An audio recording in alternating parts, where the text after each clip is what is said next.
ആണ് തരാം. എന്റെ ഫോട്ടോയാണ് തീപ്പെട്ടിക്കകത്ത് വെച്ചേക്കുന്നത്. ഉൾട്ടാ എങ്ങനെ തിരിച്ചാലും ആളെ കിട്ടും. നമസ്കാരം.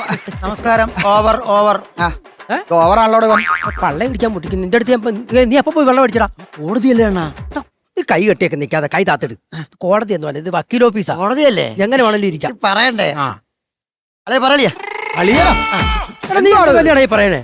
നീ അളിയാന്നൊക്കെ വിളിച്ചാ പിന്നെ ഞാൻ ഈ പുള്ളിക്കാരന്റെ പെങ്ങളെ കെട്ടണ്ടേ. അപ്പൊ എനിക്ക് 2 ഭാര്യയായി.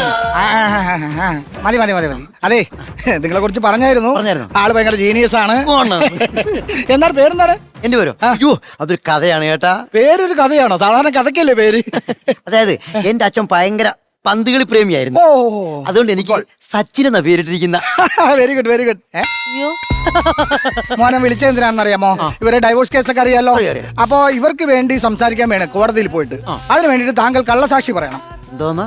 കോടതിയിൽ കയറി കുറച്ച് കള്ളങ്ങൾ പറയണം. ഞാൻ നുണ പറയാനാ? ആ അണ്ണാ, എന്റെ അച്ഛൻ, എന്റെ അമ്മ, ഞങ്ങളുടെ കുടുംബക്കാരും ഇന്ന് വരെ കള്ളം പറയത്തില്ല. വേണം ഞാൻ കൊലക്കേസിന് ഞാൻ സാക്ഷി പറയാം. കള്ളം പറയത്തില്ല. എനിക്ക് വേണ്ടി പറയടാവുന്നു. ഇല്ലണ്ണ, എനിക്ക് വേണ്ടി പറയണോ? ഇല്ല. ഫോൺ അടിക്കുന്നു എടുത്തോ. തന്നെയാണോ? ബാങ്കിന്നോ?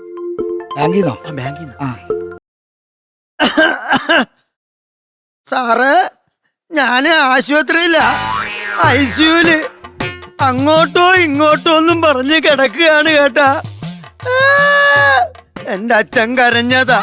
പിന്നെ ആ ലോണിന്റെ കാര്യം ഒന്ന് മാറ്റി തരണം. ഡോക്ടർ വരുന്നു, വെക്കട്ടെ. അപ്പൊ നമ്മളിവിടെ പറഞ്ഞു വന്നത്? അല്ല, നമ്മള് കള്ളം പറയണതിനെ കുറിച്ച് പറയത്തില്ല. നുണ പറയത്തില്ല. പ്രതീക്ഷിക്കണം, നുണ പറയില്ല. മിസ്റ്റർ സത്യസന്ധൻ, നിങ്ങളിപ്പോ ആ ബാങ്കുകാരോട് പറഞ്ഞില്ലേ ഇല്ലാത്തതൊക്കെ? അതുപോലെ തന്നെ കോടതിയിൽ അങ്ങ് പറഞ്ഞാൽ മതി. ഇതാണോ നുണ? അത് തന്നെയാണോടാ? എന്റെ അയ്യടാ, ജീനിയസ് ആണല്ലേ. അതെ, ഇപ്പൊ ഇവര് രണ്ടുപേരും, അതായത് ശ്രീജയും സാധുവും തമ്മിൽ നല്ല കുടുംബജീവിതമാണ് നയിച്ചുകൊണ്ടിരിക്കുന്നത്. അവർ തമ്മിൽ നല്ല സ്നേഹത്തിലാണ്. ഇതൊരു മാതൃകാ കുടുംബമാണ് എന്ന് താൻ കോടതിയിൽ പറയണം. മനസ്സിലായല്ലോ? അപ്പൊ ഞാൻ ചോദിക്കാം, ശ്രീജ സാധു ദമ്പതികളുടെ ജീവിതം എങ്ങനെയാണ് മിസ്റ്റർ സച്ചിൻ? പറയൂ. ഓണർ, ഇവർ രണ്ടുപേരും നല്ല ഭാര്യയും ഭർത്താക്കന്മാരുമാണ്. ചേച്ചി എന്നും രാവിലെ എഴുന്നേറ്റു ചേട്ടന്റെ കാലെ തൊട്ടു തൊഴുതും. രണ്ടുപേരും എന്നിട്ട് ഹാസ്യങ്ങൾ പറയും. ഹാസ്യത്തിൽ 3 സാഹിത്യവും കാണും. സാറേ, ഇവന്റെ ചിപ്പൂരി മാറ്റിക്കോട്ടോ. വേണ്ടി വരും. വാക്യം കൂടെ വിളിച്ച് പറയാവൻ. അതെ, കറക്റ്റ്. പഠിച്ച് പറയാണെന്ന് പറയത്തേ ഇല്ല. അത് തന്നെ.